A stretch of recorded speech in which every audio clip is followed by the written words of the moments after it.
দক্ষিণ দিনাজপুরে বর্ণাঢ্য ও দেশপ্রেমের আবহে প্রজাতন্ত্র দিবস উদযাপন। 26শে জানুয়ারি সোমবার দক্ষিণ দিনাজপুর জেলা প্রশাসনের উদ্যোগে বালুরঘাট স্টেডিয়াম ময়দানে রাষ্ট্রীয় মর্যাদায় অত্যন্ত গাম্ভীর্য ও জনসম্পৃক্ততার সঙ্গে ভারতের 77তম প্রজাতন্ত্র দিবস উদযাপিত হয়। পূর্ণ রাষ্ট্রীয় আচার অনুষ্ঠানের মধ্যে দিয়ে দিনটির সূচনা হয়, যা দেশের সাংবিধানিক চেতনা ও সর্বজনীন নাগরিক অংশগ্রহণের প্রতি প্রশাসনের অঙ্গীকারকে প্রতিফলিত করে।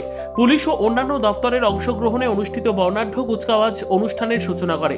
শৃঙ্খলাবদ্ধ মার্চপাস্ট স্টেডিয়ামে উপস্থিত দর্শকদের প্রশংসা কুড়ায়। পরবর্তীতে অনুষ্ঠিত হয় সাংস্কৃতিক অনুষ্ঠান, যেখানে দেশাত্মবোধক সঙ্গীত, নৃত্য ও স্থানীয় সংস্কৃতির সমন্বয়ে প্রজাতন্ত্রের বৈচিত্র্য ও ঐক্যের বার্তা তুলে ধরা হয়। অনুষ্ঠানে উপস্থিত ছিলেন জেলাশাসক বালা সুব্রমণিয়াম টি, পুলিশ সুপার চিন্ময় মিত্তাল সহ অন্যান্য ঊর্ধ্বতন প্রশাসনিক ও পুলিশ আধিকারিকরা। তাদের উপস্থিতি প্রজাতন্ত্র দিবসের গুরুত্বকে আরও দৃঢ়ভাবে তুলে ধরে। একদিকে এটি একটি সাংবিধানিক মাইলফলক, অন্যদিকে জনসেবার প্রতি অঙ্গীকারের প্রতীক। এবছরের উদযাপনের অন্যতম বিশেষ আকর্ষণ ছিল বর্ডার সিকিউরিটি ফোর্সের উদ্যোগে আয়োজিত অস্ত্র প্রদর্শনী মেলা। এই প্রদর্শনীতে সাধারণ মানুষের ব্যাপক আগ্রহ লক্ষ্য করা যায়। দেশের সীমান্ত সুরক্ষায় ব্যবহৃত বিভিন্ন সরঞ্জাম কাছ থেকে দেখার সুযোগ পেয়ে নাগরিকদের মধ্যে নিরাপত্তা বাহিনীর ভূমিকা সম্পর্কে সচেতনতা ও শ্রদ্ধাবোধ আরও বৃদ্ধি পায়।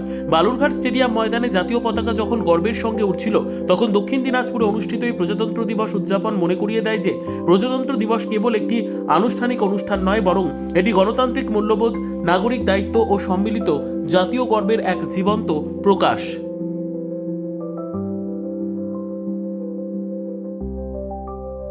সকল অতিথি ও আমার জেলাবাসীবৃন্দ, আর ভারতবর্ষের 77তম সাধারণতন্ত্র দিবসের এই সুপ্রভাতে আমি দক্ষিণ দিনাজপুর জেলা প্রশাসনের পক্ষ থেকে আপনাদের সকলকে জানাই আন্তরিক শুভেচ্ছা ও অভিনন্দন।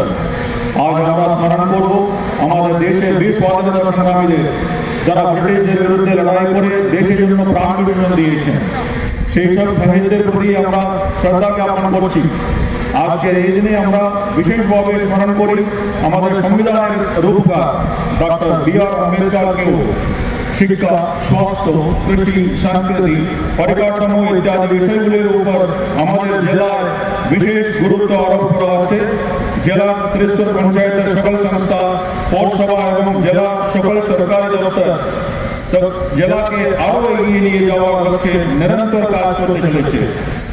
আমাদের সরকারের বিভিন্ন প্রকল্পগুলি আমাদের জেলায় অত্যন্ত সাফল্যের সাথে রূপায়িত হচ্ছে, যেমন নারী ও শিশু উন্নয়ন ও সমাজ কল্যাণ দপ্তর নারী ও শিশুদের আগ্রহ, সুরক্ষা ও প্রগতিশীল উন্নয়নের উদ্দেশ্যে নিরন্তর কাজ করে চলেছে। 69,440 বার্ধক্য ভাতা, 14,837 মানবিক ভাতা, 42,690 বিধবা ভাতা দেওয়া হচ্ছে।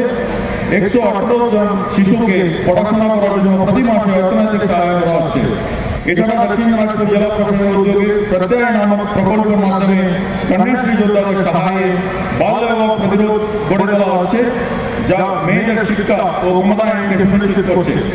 পশ্চিমবঙ্গের মাননীয় মুখ্যমন্ত্রী নিজস্ব ভাবনা প্রসূত ও আন্তর্জাতিক স্বীকৃতিপ্রাপ্ত কন্যাশ্রী প্রকল্প এবং রূপশ্রী প্রকল্প। ব্যুরো রিপোর্ট, উত্তর বাংলা সংবাদ।